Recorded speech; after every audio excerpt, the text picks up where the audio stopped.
NEET exam क्या है और नीट क्या होता है यह आज हम जानेंगे। यदि आप भी 12th पास कर चुके हैं, आगे मेडिकल के क्षेत्र में अपना करियर बनाना चाहते हैं, तो आपके लिए यह वीडियो काफी इम्पोर्टेंट होने वाला है। आज स्टूडेंट अपने करियर को लेकर काफी सतर्क हो चुके हैं। वहीं हर छात्र 12वीं पास करने के बाद या तो इंजीनियरिंग के क्षेत्र में जाना चाहते हैं या फिर मेडिकल के क्षेत्र में। वहीं कुछ BA, BSc, BCA, BCom करने के बाद SSC की तैयारी में जुट जाते हैं। ऐसे ही यदि आप MBBS या बैचलर ऑफ डेंटल सर्जरी करने की चाह रखते हैं तो आपको नीट की तैयारी करने को जरूर कहा जाता है। ऐसे में नीट एग्जाम क्या है और नीट में क्या होता है यह जानना आपके लिए काफी जरूरी होता है। नीट एक ऐसा एंट्रेंस एग्जाम है जिसमें हर साल लाखों बच्चे मेडिकल कॉलेज में प्रवेश लेने के लिए इसमें शामिल होते हैं, जिसमें कुछ ही लोग इसे पास करने या फिर कहें अच्छे रैंक लाने में सफल हो पाते हैं। वहीं बहुतों के मन में यह भी सवाल होता है, आखिर नीट से क्या बनते हैं, नीट का मतलब क्या है और नीट क्या होता है। तो आज इस वीडियो में हम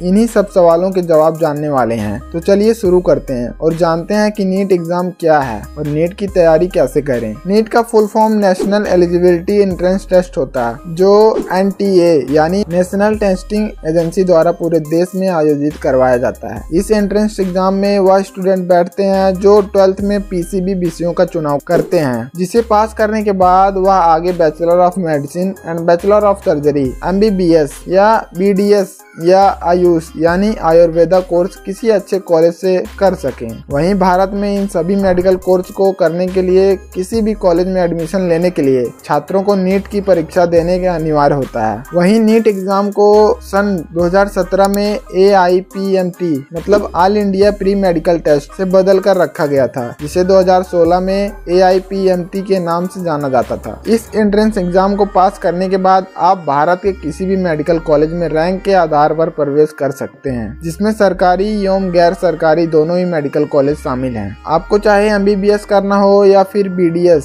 नीट की परीक्षा दिए बिना आप दोनों में से किसी भी कोर्स के लिए किसी कॉलेज में प्रवेश नहीं ले सकते हैं। वहीं इस प्रवेश परीक्षा को पास करने के लिए लाखों छात्र मैट्रिक के बाद से ही इसकी तैयारी में जुट जाते हैं। तो नीट मीन्स क्या होता है यह आपने जाना। नीट के 2 प्रकार होते हैं और यह दोनों ही अलग अलग डिग्री के लिए होते हैं, नीट UG, नीट PG। यह सवाल अक्सर छात्रों के मन में आता है कि आखिर में नीट UG क्या है। तो नीट UG का पूरा नाम national eligibility cum entrance test for under graduation होता है। इस एंट्रेंस एग्जाम के लिए वह छात्र आवेदन करते हैं जिसने 12वीं किया है और वह आगे MBBS या BDS कोर्स से स्नातक करना चाहते हैं। सीधा समझे तो यह एंट्रेंस एग्जाम स्नातक डिग्री के लिए दिया जाता है। नीट PG, अब हम जानते हैं नीट PG क्या है या नीट PG क्या होता है। तो जैसे कि इसके नाम से पता चलता है कि नीट PG का पूरा नाम national eligibility cum entrance test for post graduation, और इस प्रवेश परीक्षा को वह छात्र देते हैं जो मेडिकल में स्नातक के बाद पोस्ट ग्रेजुएशन करना चाहते हैं, जैसे MD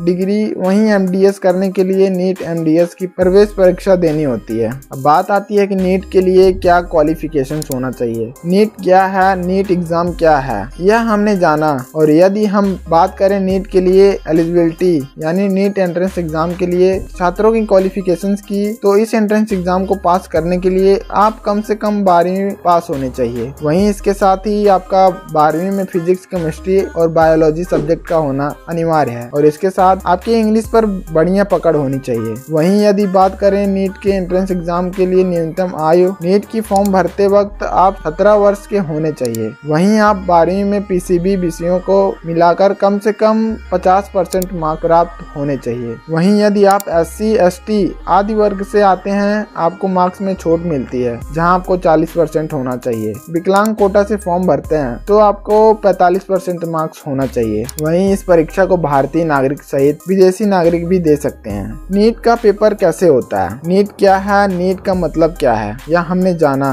पर हमारे लिए यह भी जानना काफी आवश्यक है कि तो यदि हम बात करें नीट एग्जाम के पैटर्न की, नीट एंट्रेंस एग्जाम में कुल मिलाकर 180 प्रश्न पूछे जाते हैं और यह सभी प्रश्न MCQ होते हैं। यह सभी सवालों को मिलाकर नीट कुल 720 मार्क्स का एग्जाम होता है, जिसे बनाने के लिए 3 घंटे का समय दिया जाता है। नीट एग्जाम में पूछे जाने वाले सवाल फिजिक्स, केमिस्ट्री, बायोलॉजी सब्जेक्ट से आते हैं। नीट एग्जाम की परीक्षा कितने भाषाओं में होता है। भारत एक विशाल जनसंख्या वाला देश है जहाँ अनेकों भाषा में बात विचार किए जाते हैं। ऐसे में बहुतों छात्रों के दिमाग में यह सवाल आता है कि नीट का पेपर हिंदी में होता है या इंग्लिश में, तो फिक्र करने की कोई जरूरत नहीं है, क्योंकि नीट परीक्षा कुल 13 भाषाओं में आयोजित किए जाते हैं। नीट परीक्षा में शामिल भाषाओं के नाम इंग्लिश, हिंदी, आसामी, बंगाली, गुजराती, मराठी, मलयालम, पंजाबी, तमिल, तेलुगु, ओडिया, कन्नड़ा, उर्दू, ये सभी भाषाओं में नीट का एग्जाम लिया जाता है। बात आती है कि नीट का फॉर्म कैसे भरें। यदि आप नीट की प्रवेश परीक्षा के लिए आवेदन फॉर्म भरना चाहते हैं तो इसके लिए आप neet.nta.nic.in इस साइट से आप नीट का एग्जाम फॉर्म भर सकते हैं। यह नीट का फॉर्म भरने के लिए ऑफिशियल वेबसाइट है जहां से आप नीट का फॉर्म भर सकते हैं। अब बात आती है कि नीट की तैयारी कैसे करें, नीट क्या है और नीट का एग्जाम पैटर्न आपने जाना। तो यदि आप यह परीक्षा देना चाहते हैं तो इसके लिए आपको नीट की तैयारी पहले से करनी होगी। तो हम जानते हैं आखिर नीट की तैयारी कैसे करें। यदि आप नीट की परीक्षा देना चाहते हैं तो आप इसकी तैयारी के लिए 10th पास करने के बाद ही जुट जाएं, ताकि बाद में आपको एक साल इसकी तैयारी में ना देना पड़े। नीट की तैयारी के लिए आप अपना टाइम टेबल बना लें, कब आपको बोर्ड के लिए पढ़ना है और कब प्रवेश परीक्षा के लिए। आप नीट परीक्षा से जुड़े किताब इकट्ठा कर लें और उसे समझें, पढ़ें और समय समय पर खुद का टेस्ट लें। यदि आप चाहते तो कहीं एक बढ़िया इंस्टीट्यूट में प्रवेश ले सकते हैं जहां नीट की तैयारी कराया जाता है, ताकि आपको राह मिले। आप चाहें तो नीट की तैयारी के लिए एक इंटरनेट का भी सहारा ले सकते हैं, जहां बहुतों ऐसी वेबसाइट हैं जो नीट की तैयारी ऑनलाइन करते हैं। वहीं इसके साथ ही आप यूट्यूब से पढ़ाई कर सकते हैं। वहीं इस बात का ध्यान रखें कि अपनी रुचि पढ़ाई में बनाए रखें एवं अपने दिमाग को पढ़ाई की तरफ एकाग्रित करें, ताकि आपकी रुचि पढ़ाई में बने रहे। समय समय पर कई तरह के प्रैक्टिस पेपर सॉल्व करें एवं पिछले वर्ष में आए प्रश्नों को भी हल करने की कोशिश करते रहें। बात आती है कि नीट के बाद क्या करें। यदि आप नीट एग्जाम पास कर लेते हैं तो आप अपने रैंक के हिसाब से कोर्स का चुनाव कर सकते हैं। कुछ इस तरह से कोर्स शामिल हैं जिसका चुनाव आप नीट के बाद कर सकते हैं। MBBS, BDS, BHMS, BAMS, BVSC, BUMS, BYNS, BPT, BSMASA, ये सब इनका चुनाव आप कर सकते हैं। अब बात आती है नीट के फायदे क्या हैं। यदि आप नीट की परीक्षा देते हैं तो आप मेडिकल कॉलेज में प्रवेश ले सकते हैं। इस परीक्षा को पास करने के बाद आप देश के सरकारी कॉलेज में प्रवेश ले सकते हैं। इस परीक्षा को पास करने के बाद आप एक डॉक्टर बन सकते हैं। इस परीक्षा को देश विदेश के सभी छात्र दे सकते हैं जो 12th PCB विषयों के साथ पास किया हुआ है। मुझे उम्मीद है कि नीट क्या है, नीट क्या होता है, आपको अच्छे से समझ आ गया होगा। मैंने बड़े ही आसान शब्दों में आपको नीट परीक्षा की जानकारी देने की कोशिश की। इस वीडियो में आपने जाना कि नीट का फॉर्म कैसे भरें और नीट का फुल फॉर्म क्या होता है। वहीं इसके अलावा आपने यह भी जाना कि नीट परीक्षा का पेपर कैसे होता है। यदि आपको ये वीडियो पसंद आया हो तो इसे अपने दोस्तों में शेयर जरूर करें और हमारे चैनल को सब्सक्राइब, वीडियो को लाइक जरूर करें। धन्यवाद।